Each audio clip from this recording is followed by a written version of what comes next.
Okay. So today we will be discussing about refraction of light. Okay. So refraction of light. Huygens principle. Refraction of light, but we will be doing it using Huygens theory of light. Huygens theory, or we say it as Huygens principle. Okay. देखिए बेटा, इसमें हम दो cases discuss करेंगे. सबसे पहले discuss करेंगे plane wave front in denser medium. Okay, plane wave front in denser medium. Right, this is important. PWF in denser medium से बेटा इस तरह से आपके पास है इंटरफेस, आपके पास है like this, and this is XY.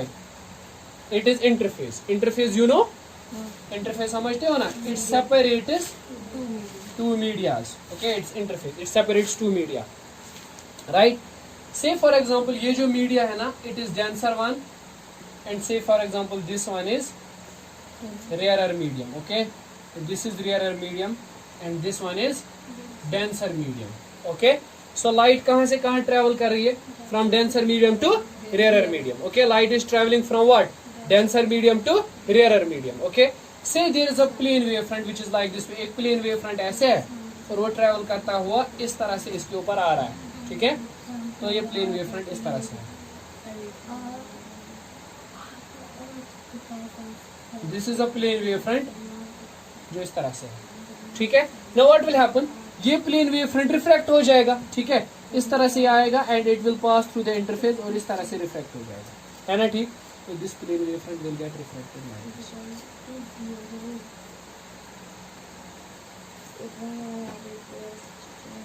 Are you getting me?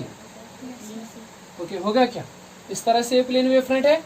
Now it is getting reflected in this. इस तरह से then it is getting refracted. Okay? अब देखिए बेटा, इस तरह से ये आ रहा था ट्रैवल करते हुए. This is the direction of its travel. Okay?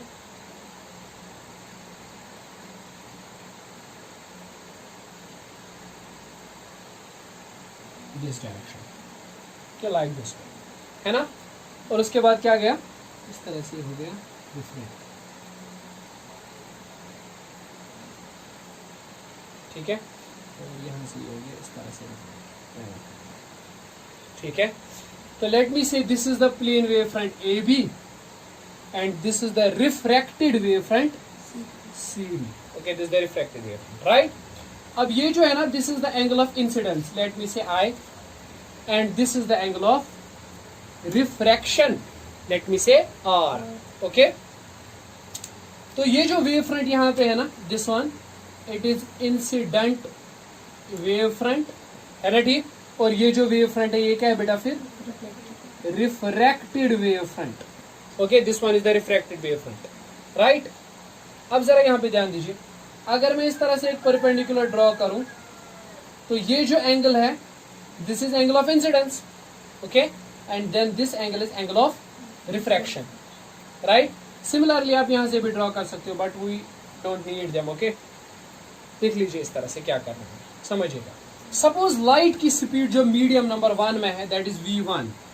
Okay, light की स्पीड अब जो मीडियम नंबर 2 में है that is V2. ठीक है, लाइट की स्पीड मीडियम नंबर 1 में क्या है? V1, और मीडियम नंबर 2 में क्या है? V2. Let us suppose refractive index of medium 1 is mu1 and refractive index of medium 2 is mu2. Mu1 is the refractive index for first medium, denser medium, and mu2 is the refractive index for rarer medium. Okay, so obviously mu2 is less than mu1, right? mu1 जो है it is denser medium, so it has high refractive index. mu2 is the rarer medium, so it has low refractive index. Okay, rarer mediums have low refractive indices. Okay, से मुझे बताइए कितना time लगेगा wave front को to travel from B to C. ठीक है, कितना time लगेगा? Time in which, okay, time in which wavelet travels from B to C is T for example. ठीक है, तो कितना टाइम लगेगा? You can say sir it is distance BC divide by velocity V1. है ना। तो BC किसके बराबर आएगा? V1 multiply to T। Okay, let me call it as equation 1। Okay, इसी तरह से what is the time to travel from A to D? From A to D। Okay, time should again be same T, क्योंकि मैंने कहा ये wave front तभी refract होगा जब हर किसी पॉइंट को सेम टाइम लगेगा to reach on this wave front. Okay, if the time taken from B to C is T, then the time taken from A to D should also be T. Okay, so we can say T is nothing but it is AD divided by what is the velocity? V2. So AD should be equivalent to V2 multiplied to T. Let us call it as equation second. Okay, सोचिए जरा यहाँ पे AD is a smaller distance, BC is a larger distance. ठीक है, तो velocities का फर्क तो होना ही है ना। लार्ज डिस्टेंस को कवर करते हुए लाइट की स्पीड कम होगी, ठीक है, इसको और यहाँ पे ज्यादा, ठीक है, या वाइस वर्सा जो भी होगा हम देखेंगे, ठीक है, we will see, right. So this is BC V1T and this is AD V2T। जरा बताइए मुझे, अगर मैं दोनों को डिवाइड करूंगा what I will get? BC by AD will be V1T divide by V2T, then that is V1 by V2। Okay, अब बताइए इन ट्रायंगल ABC, इस वाले ट्रायंगल में, ठीक है, जरा इस वाले ट्रायंगल में आप मुझे बताइए साइन I किसके बराबर आएगा? BC by AC। It will BC by AC। Okay, तो BC किसके बराबर आएगा? AC sine I। ओके, आपको BC का वैल्यू मिल गया, ठीक है। इसी तरह से इस वाले ट्रायंगल में आ जाइए ADC, साइन R निकालिए जरा। It is AD by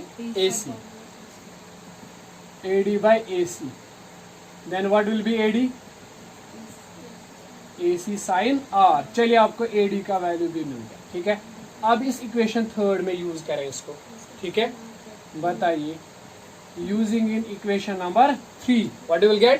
It is AC by AC is that BC is that AC sin R, है ना, sin I divided by what is this? AC sin R, it is equivalent to V1 by V2, AC, so I can write it sin I by sin R is equal to V1 by V2। okay, यहां तक तो ठीक है ना? Is that clear? सो आपको निकला यहाँ पर क्या? Is sine I by sine R is V1 by V2। Okay, अब हम इसको थोड़ा और मॉडिफाई करते हैं, देख लीजिए। Will get sine I by sine R equivalent, then there is okay V1 and V2। Can I write it like this way? V1 over C divided by V2 over C। Okay, this will not influence it because C and C will again cancel and it will be same। Okay, I can write it like this way: C by V2 divided by C by V1। This will be same again, C and C will cancel out, V2 will be here and this V1 will be up, it will be again V1 by V2, है ना। So I can write it sin I by sin R equivalent। देखिए यहाँ पे आप लिख देखिए C by V2, this is speed of light in vacuum divided by speed of light in medium number second। This is the refractive index of second medium, है ना। and then C by V1, speed of light in vacuum divided by speed of light in medium 1, this is the refractive index of first medium। okay, so we will write it C by V2, that is mu2 divided by C by V1, that is mu1। so this is mu1 sin I equivalent to mu2 sin R। ठीक है, this is nothing but it is called as Snell's law। okay, Snell's law of refraction or second law of refraction। okay, you may say it like this way: sin I by sin R is what is mu2, refractive index of second medium. It's a constant। okay, we are considering homogeneous medium। you know homogeneous medium, a medium whose refractive index is same in all directions everywhere, so refractive index of the second medium will remain constant। okay, similarly refractive index of the first medium will always remain constant. So this is the ratio of two constants. It will again be a constant. ठीक है? So you can say sin I by sin r is constant. This is what you call as Snell's law. Okay? This is Snell's law of refraction. Is that clear? Right? चलिए अब यहाँ पे आप एक चीज note करें, वो ये है कि अगर ये मीडियम है, इंटरफेस है कोई, और यहाँ पे मीडियम नंबर 1 है, इसका रिफ्रैक्ट इंडेक्स μ1 है, यहाँ पे मीडियम नंबर 2 है, इसका रिफ्रैक्ट इंडेक्स μ2 है. ठीक है? जब इंसिडेंट वेव फ्रंट आएगा तो इंसिडेंट वेव फ्रंट इस तरह से ट्रेवल करेगा.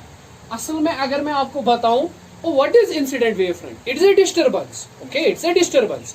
तो जितने भी मीडियम के पार्टिकल्स होंगे ना यहाँ पर, ठीक है, मीडियम के पार्टिकल्स होंगे, they will get what? Disturbed.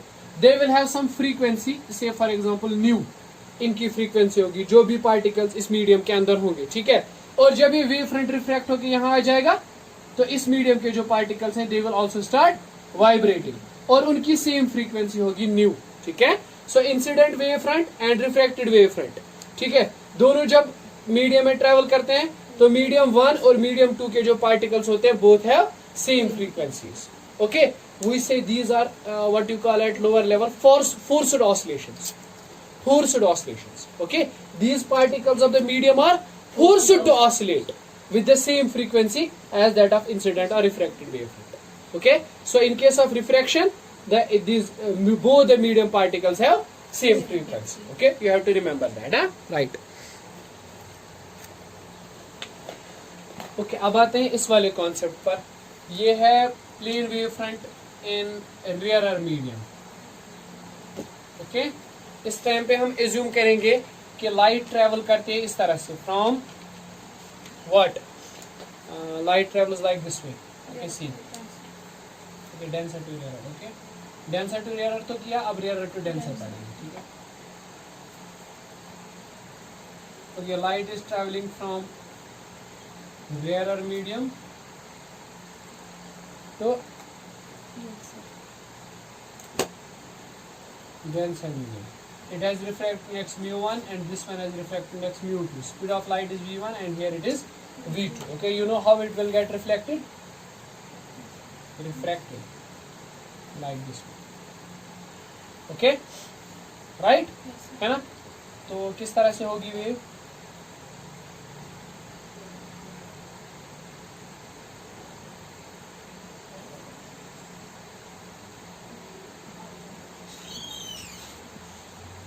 Okay, देखो मैं फिर से कह रहा हूँ, the diagrams are subjected to geometrical errors, क्योंकि मैं मेजर करके तो नहीं बना रहा हूँ ना, तो there may be some geometrical errors. Okay, वो तो easy, you can understand that. I, here it is R. Okay, now say what is the time taken by light from B to C? That is T bc by v1. and what is the time taken from a to d? that is AD by V2. Then you will calculate BC and AD. Okay, let me write it. I will do it from here, from B to C. I will write what is the time t taken. That is BC by V1. So it will be BC equivalent to V1 multiplied to T. Similarly, I can calculate from A to D. So AD will be V2 multiplied to D. Okay. Then we will divide them. BC by AD. It will be V1 by V2. Then you will calculate the value of BC from this triangle. Okay, it will be AC sin I, you know, है ना, and this will be AC sin R. So it is V1 by V2. AC and AC will go, so it will be sin I by sin R is equal to V1 by V2. Okay, है ना? फिर आप क्या करोगे? You will just write it like this way. Sin I by sin R is equal to, you will write it C by V2 divided by C by V1. It will be anyway same, है ना?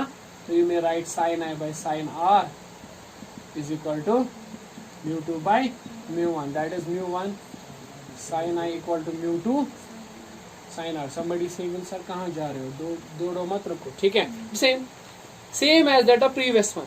Nothing new. Okay? Same जैसे previous में किया, ठीक है? Same to same, ठीक? So it will be, again it will follow what law? Snell's law. Okay.